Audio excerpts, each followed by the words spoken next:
মানুষ আতঙ্কে আছে, ভয়ে আছে। যে দেশে 90-92 বছর মুসলমান দেশে ক্ষেপণ করে দিন দুপুরে একটা মানুষকে গুলি করে হত্যা করে, যে উসমান হাদির কথাটা না বললে হয় না। আমাদের কি খুব মর্মান্তিক ভাবে তাকে হঠাৎ করে গুলি করে পিছন থেকে কিভাবে তাকে গুলি করে হত্যা করল। গতকাল তাকে সিঙ্গাপুর থেকে নিউজ এসেছে তিনি ইন্তেকাল করেছেন। এই উসমান হাদি, যিনি এই স্বৈরশাসক আওয়ামী লীগের বিরুদ্ধে একেবারে সিংহের মতো গর্জন করে উঠেছিল, যিনি ইনকলাব মঞ্চের নেতৃত্ব দিয়েছিল, তিনি একজন কবি, সাহিত্যিক, একজন শিক্ষক, ইউনিভার্সিটির টিচার। তাকে জুমার নামাজ শেষ করে আসার পরে পিছন থেকে গুলি করে হত্যা করেছে দিন দুপুরে। একজন মানুষকে কিভাবে হত্যা করে করার পরও আমার দেশে বিভিন্ন ষড়যন্ত্র, আমার দেশটাকে নিয়ে কিভাবে ষড়যন্ত্র করছে। একটা মানুষকে গুলি করে আবার দেখা যাচ্ছে তার পক্ষে বিপক্ষে কতগুলা মানুষ, কত বক্তব্য, কত রকমের বক্তব্য শুনতেছি আমরা। একজন মানুষ, আল্লাহ বলছে যে একজন মানুষকে হত্যা করবে সেই জন্য সমগ্র পৃথিবীর পুরা জাতিকে হত্যা করলো। আর যে একজন মানুষকে কি করলো, বাঁচিয়ে দিল, সেই জন্য পুরা জাতিকে কি করলো, বাঁচিয়ে দিল। তাহলে কেমন করে একজন মুসলমান অপর মুসলমানকে হত্যা করে, যারা এরকম মানুষ হত্যা করবে, আল্লাহ তাআলা বলেন ওমা কাতালা নাফসান মুতাআম্মিদান ফাজাযাউহু জাহান্নাম খালিদান ফিহা ওয়া গাদিবাল্লাহু আলাইহি ওয়া লা'নাহু ওয়া আ'আদ্দা লাহু আযাবান আযীমা। যারা মানুষ হত্যা করবে তাদের শাস্তি হবে চিরকাল জাহান্নামে, তাদের স্থান হবে। আল্লাহ তাআলা তাদের উপর, যারা মানুষ হত্যা করে তাদের উপর রাগান্বিত হয়ে যায়। আল্লাহ তাআলার অভিশাপ তাদের উপর হয়ে যায়। কিন্তু আজকে আমার দেশে এই যে একটা হত্যার রাজনীতি চলছে, আমার দেশের যে রাজনীতি, নোংরা রাজনীতির কথাটা না বললে হয় না। এই পদের জন্য, ক্ষমতার জন্য মানুষকে কিভাবে হত্যা করে, সে কি সারা জীবন বেঁচে থাকবে? যিনি হত্যা করেছে সে কি মরবে না? আল্লাহর সামনে কি কাজ করে দাঁড়ায় হতে হবে? তার অবশ্যই আল্লাহর সামনে সবার কি হতে হবে, দাঁড়াইতে হবে। কাজ করে দাঁড় করাবেন আল্লাহ সেদিন। যারা মানুষ হত্যা করে তাদের মনে কি, তাদের স্থান হচ্ছে একেবারে জাহান্নাম। তাদের উপর আল্লাহ রাগান্বিত হয়ে যান। আল্লাহ তাআলা লানা, অভিশাপ তাদের উপরে, ওয়া আ'আদ্দা লাহু আযাবান আযীমা। আল্লাহ তাআলার পক্ষ থেকে বড় আযাব তাদের উপর আল্লাহ ওয়াদা করেছেন। এটাই তাহলে যারা রাজনীতি করছে, যে রাজনীতি আমার ভাইয়ের সম্পর্ক নষ্ট করে দেয়, যে রাজনীতি আমার ভাইয়ের জীবন কেড়ে নিয়ে যায়, যে রাজনীতি আমার ভাইয়ের সম্পদ কেড়ে নিয়ে যায়, সেই রাজনীতি আমাদের দরকার নাই। আমি আমার মুসলিম কেরামদেরকে বলতে চাই যে যেই দল করেন না কেন করবেন, এটা আপনাদের স্বাধীনতা আছে। কিন্তু যে রাজনীতি আমাদের সমাজে উচ্ছৃঙ্খল করবে, যে রাজনীতি পরিচয় দিয়ে আমাদের ভাইকে হত্যা করবে, যে রাজনীতি পরিচয় দিয়ে আমাদের লুটপাট করবে, সাদাবাজি করবে, সেই রাজনীতি আমরা চাই না। আমরা মুসলমানকে অপরের ভাই ভাই। সম্মানিত মুসলিমরা, আজকে আমার আলোচনার বিষয়বস্তু আসলে এখানে নয়, তারপর হাদির কথাটা, উসমান হাদির কথাটা আমার মনে পড়ে গেছে। সেটা একজন মানুষকে তিন দুপুরে আমার দেশে হত্যা করেছে। আল্লাহ তাআলা তাকে যেন শহীদ হিসাবে কবুল করে নিন। আমরা সকলে বলি আমিন আমিন। যারা জুলাই বিপ্লবে যারা জীবন দিয়েছেন তাদেরকে আল্লাহ তাআলা যেন শহীদ হিসাবে কবুল করে নেন। সবাই বলি আমিন। সম্মানিত মুসলিমরা, আজকে আমার আলোচনার বিষয়বস্তু ছিল ডিসেম্বর মাসের যে 25 তারিখ খ্রিস্টান ধর্মের যে বড়দিন, অমুসলিম সংস্কৃতি যে আমাদের দেশে আমরা মুসলমান, কিন্তু আমরা মুসলমান হয়ে অমুসলিমদের যে ধর্ম উৎসবগুলো আমরা পালন করে থাকি, সেটাই হচ্ছে এই মাসের ডিসেম্বর মাসের 25 তারিখ আগামী যে প্রেক্ষাপট আলোচনা। এটা আমাদের ভাই বোন মা বোনদেরকে কি থাকতে হবে, সজাগ থাকতে হবে। কেমনে মুসলিমরাই ষড়যন্ত্র করে আমাদের ইমান কেড়ে নিয়ে যাচ্ছে তারা, আমরা টেরও পাচ্ছি না। আমরা যে মুসলিম সংস্কৃতি নিয়ে পড়ে আছি, নামটা দিছি মুসলমান, নামাজ পড়লে পড়লাম, আর পড়লে নেই, শুক্রবারে জুমা বললাম মুসলমান, নামদারি হয়ে গেলাম মুসলমান। সেই জন্য আজকে আমাদের এত বিপদ। আল্লাহ রাসূল সাল্লাল্লাহু আলাইহি সাল্লাম বিদায় হজের শেষ প্রশ্ন বলেছিলেন, হে আমার উম্মতরা, আমি দুনিয়া থেকে বিদায় হয়ে যাব, তোমাদের জন্য দুইটা জিনিস রেখে যাচ্ছি, একটি হচ্ছে আল্লাহর বাণী আল কোরআন, আর একটি হচ্ছে রাসূলের সুন্নাহ। এই দুইটা জিনিসকে যদি তোমরা আঁকড়ে ধরে থাকো, তোমরা কখনো পথভ্রষ্ট হবে না, তোমরা কখনো পথ হারাবে না, তোমরা কখনো কি হবে না, মায়ের খাবে না, তোমরা কখনো পরাজয় গ্রহণ করবে না। কিন্তু আমরা মুসলমান নিজেদের অস্তিত্ব, নিজেদের পরিচয়, মুসলমানদের পরিচয় আমরা ভুলে গিয়েছি। আমরা মুসলমান কি, আমরা মুসলমান কি কাকে বলে এটা শুধু জানি না।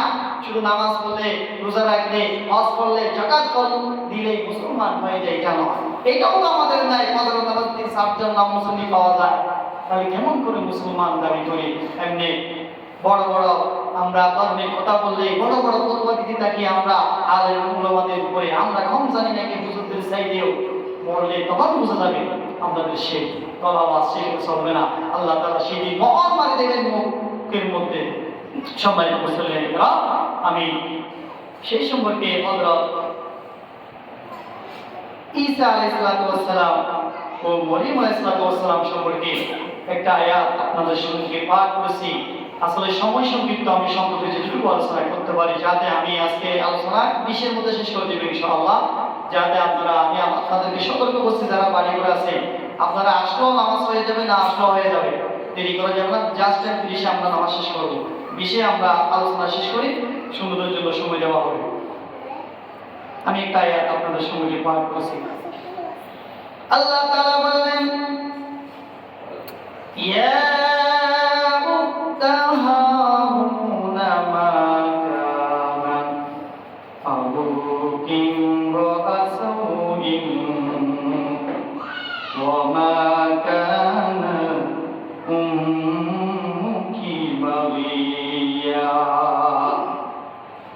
আল্লাহ তাআলা হযরত মরিয়ম আলাইহিস সালামকে ইঙ্গিত করে বললেন,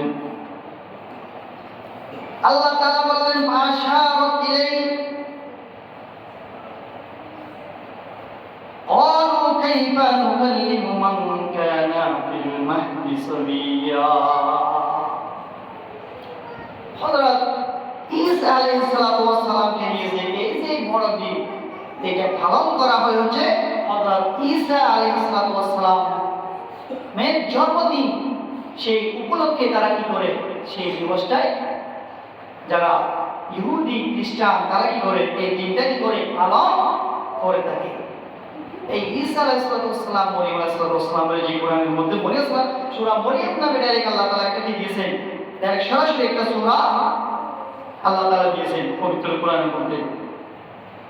সম্মানিত মুসলিমরা, এই সূরার মধ্যে আল্লাহ তাআলা মরিয়ম আলাইহিস সালামের যে জন্মের কথাটা আপনারা অনেক ইতিহাস অনেক ওয়াজে শুনেছেন, আমি সংক্ষিপ্ত একটু নিচ্ছি। আল্লাহ তাআলা বলেন, ইয়া হারুন মা কানা আবুকি ওয়া মা কানাত উম্মুকি বাকিয়া। হযরত ঈসা আলাইহিস সালাম যখন কার পেটে, মরিয়ম আলাইহিস সালামের পেটের মধ্যে কি হলেন, হওয়ার পরে এর আগে অনেক ঘটনা, অনেক লম্বা কাহিনী এই কোরআনের মধ্যে সরাসরি এসেছে। আমি একটু বলে যাচ্ছি না, যেহেতু আলোচনা কম। যখন হযরত ঈসা আলাইহিস সালাম উনি কি ছিল না, পিতা ছিল না, পিতা ছাড়া, একেবারে পিতা ছাড়া। এটা হচ্ছে আল্লাহ তাআলার একটা নিদর্শন, আল্লাহ তাআলার যে একটা শক্তি, আল্লাহর ক্ষমতার যে একটা নিদর্শন আল্লাহ তাআলা এখানে রেখেছেন। হযরত মারিয়াম আলাইহিস সালামের পেটে কোনো তার বিবাহ হয় নাই, তার পেটের মধ্যে হযরত ঈসা আলাইহিস সালামকে জন্মালেন আল্লাহ তাআলার হুকুমে। এর আগে অনেক ঘটনা জন্মের সময় জিবরাইল আলাইহিস সালাম আসলে অনেক ঘটনাগুলো আমি লিখে যাচ্ছি না, যখন জন্ম হওয়ার পরে যখন সন্তানটাকে যখন বাচ্চা যখন নিলেন তখন মরিয়ম আলাইহিস সালামকে তাদের সেই পুত্রের লোকগুলো সমাজের লোকগুলো সবাই কথা বলে শুরু করছে। তারা কি বলছে? ইয়া উখতা হারুন, হে হারুনের বোন, মা কানা আবুকি ওয়া সাবি ওয়া মা কানা উম্মুকি বাকিয়া। তারা কি করলো? যখন পেটের মধ্যে বাচ্চা হলো, হওয়ার পরে হারুন আলাইহিস সালাম তাকে বলতেছে মারিয়াম আলাইহিস সালামকে, হে হারুনের বোন, ইয়া উখতা হারুন, তোমার পিতা তো কি ছিল? সৎ ছিল। তোমার মাও কি ছিল? সৎ ছিল। তারা তো বেবিচারী ছিল না। তুমি কোথায় থেকে বেবিচার করে তুমি একটা সন্তান কোথায় থেকে নিয়ে আসলা? কাকে বলা হচ্ছে? এটা মারিয়াম আলাইহিস সালামকে। কিন্তু এটা হুকুম হচ্ছে কার? আল্লাহ তাআলা। এই যে ঈসা আলাইহিস সালামের তার জন্য দিবস পালন করে 25 ডিসেম্বর বড়দিন করে। এটা কিন্তু এই দিবসের মধ্যে আমরা মুসলমান যারা আছে সংস্কৃতি আমরাও সেখানে কি করি? অংশগ্রহণ করি। বিভিন্নভাবে আমরা সেখানে যাই, সেখানে আনন্দ ফুর্তি আমরা করি। দেখে না সেই হযরত মারিয়াম আলাইহিস সালামকে তারা প্রশ্ন করলো। তারা যখন প্রশ্ন করছে তিনি কি বললেন? তাদেরকে তিনি বললেন, আমি নিয়ত করেছি, আমি আল্লাহ তাআলার হুকুমে আমি কারোর সাথে কি করব না, আমি কারোর সাথে কথা না বলার জন্য আমি কি করেছি? নিয়ত করেছি। তাকে যখন তারা প্রশ্ন করছে, হে হারুনের পুত্র, তুমি যে বেবিচারী ছিলে, তোমার পিতা কি ছিল না? বেবিচারী ছিল না। তোমার ভাই বেবিচারী ছিল না। তোমার মাও তো ভালো ছিল, সুস্থ ছিল। তুমি কোথা থেকে বেবিচারী করে একটি সন্তান তোমার বিবাহ হয় নাই, কোথায় থেকে নিয়ে আসলা? তখন তিনি তাদেরকে উত্তর দিয়ে বললেন যে কি বললেন? আমি নিয়ত করেছি কারোর সাথে কথা না বলতে। তখন তিনি কি বললেন? তিনি বললেন, যখন তারা বিভিন্নভাবে তাকে হেনস্থা করছে, তাকে অপমানিত করতেছে বেবিচারী মহিলা বলে, তখন মারিয়াম আলাইহিস সালাম তাদেরকে বললেন, সেটা আমার দয়াময় রবের পক্ষ থেকে হয়েছে। যদি আপনাদের যদি কি না হয়, বিশ্বাস না হয়, আপনারা কি করেন? সেই সন্তানটাকে আপনারা কি করেন? প্রশ্ন করেন। সেই সন্তানটাকে কি করেন? আপনারা তার থেকে জিজ্ঞেস করেন, তারা কি হলো? তুমি কি পাগল হয়ে গেছো মরিয়ম? তুমি কি পাগল হয়ে গেছো? একটা সন্তান একদিকে বেবিচার করছো, আরো বলতেছো একটা ছোট বাচ্চা, সে কথা কেমন করে বলবে? সে কিভাবে কথা বলবে? তাকে প্রশ্ন করো, বলতো তুমি কি পাগল হয়ে গেছো? তারা রাগান্বিত হইয়া তার উপর রাগান্বিত হয়ে গেল। আল্লাহ তাআলা শেষে কি করলেন? হযরত ঈসা আলাইহিস সালামকে আল্লাহ তাআলা কি করলেন? তার কণ্ঠের জবান বলে দিলেন। ঈসা আলাইহিস সালাম বলে উঠলেন ক্বালা ইন্নী আবদুল্লাহ। সাথে সাথে তিনি কি বললেন? ক্বালা ইন্নী আবদুল্লাহ। ঈসা আলাইহিস সালাম বলে উঠলেন, আমি হচ্ছি আল্লাহর বান্দা। আতানিল কিতাব ওয়া জাআলানি নাবিয়্যা। আমার উপর কিতাব অবতীর্ণ হয়েছে, ওয়া জাআলানি নাবিয়্যা। আল্লাহ তাআলা আমাকে নবী বানিয়ে পাঠিয়েছেন। দেখেন, জন্ম শুরু থেকে হযরত ঈসা আলাইহিস সালাম কি জন্ম থেকে একেবারে নবী হয়ে এসেছেন। এই ঈসা আলাইহিস সালামের জন্ম দিবস পালন করে তারা কি কয় তারিখে? আপনার 25 ডিসেম্বর। মিশর অন্যান্য কান্ট্রি কতগুলোতে 7 জানুয়ারি, 6 জানুয়ারি এরকম কিছু তারা দিবসটা কি করে পালন করে। কিন্তু আমার দেশে কি করে? 25 ডিসেম্বর বড়দিন উৎসব। এদের সরকারি গিয়ে তো আসছে মনে হচ্ছে ছুটির দিনে। দেখেন কোথায় কোথায় আমরা মুসলমান দেশে এটা বড়দিন সরকারের ছুটির মধ্যে চলে এসেছে। তাহলে আমাদেরকে বাঁচতে দিবে না। এই যে সংস্কৃতি, এটা করতে গিয়া সেখানে নাচ গান বিভিন্ন সংস্কৃতির সাথে আমরা কি হয়ে যাই? লিপ্ত হয়ে যায়। আসলে তার জন্ম সেই কি নয়, তাকে তারা ভিন্ন রূপে কি করে বিশ্বাস করে। হযরত ঈসা আলাইহিস সালামকে আল্লাহর সন্তান বলে তারা কি করে বিশ্বাস করে। ঈসা আলাইহিস সালামকে তারা আল্লাহর সন্তানকে কি করে বিশ্বাস করে। এরপর ঈসা আলাইহিস সালামকে তারা এই যে শিখ গাছ আপনারা দেখেছেন কিনা জানি না, আমি একবার দেখেছিলাম আমাদের ওই একটা বড় পাড়া হাট দিয়ে আসার সময় এখানে তারা ওইটা পদ্ধতি ওটা হচ্ছে ইব্রাহিম আলাইহিস সালামের আর হচ্ছে একটা তীর নিক্ষেপ করে এদের একটা উৎসব আছে তীর নিক্ষেপ করা, এই যে বাজি ফুটানো ওটা ওখান থেকে উৎপত্তি। বাজি ফুটানো তীর নিক্ষেপ করা ঈসা আলাইহিস সালামকে তারা কি করেছিল মেরে ফেলার জন্য তারা ষড়যন্ত্র করছিল। আল্লাহ তাআলা তাদেরকে ঈসা আলাইহিস সালামকে সোজা আসমানের মধ্যে নিয়ে গেছিলেন। ওটা কোরআনের মধ্যে ঘটনাটা এসেছে। সোজা ঈসা আলাইহিস সালামকে কোথায় নিয়ে গেছেন? আসমানে নিয়ে গেছেন। তিনি আবার শেষ জীবনে কিয়ামতের পূর্বে আবার শেষ নবীর উম্মত হয়ে ঈসা আলাইহিস সালাম আবার আসবেন আমাদের মাঝে, কিন্তু নবী হয়ে নয়, তিনি আসবেন শেষ নবীর উম্মত হয়ে একেবারে তিনি আবার দ্বীনের দাওয়াত দিবেন, ইসলাম দিয়ে প্রচার করবেন। এই ঈসা আলাইহিস সালাম আবার কি করবেন? এই ঈসা আলাইহিস সালামকে তারা কি করেছিলেন? তীর নিক্ষেপ করেছিলেন। তারা যে তীরের মধ্যে আল্লাহ তাআলা একটা নিদর্শন দিয়েছিলেন, একটা রক্তে কি দাগ দিয়েছিলেন, তারা মনে করে বিশ্বাস করার জন্য আল্লাহ তাআলা তাদের দোয়াটা কবুল করছিলেন আর কি। তারা মনে করছে, তারা মনে করে এখনো তারা ঈসা আলাইহিস সালামকে কি করেছে? গুলি করে কি তীর দিয়ে হত্যা করেছে।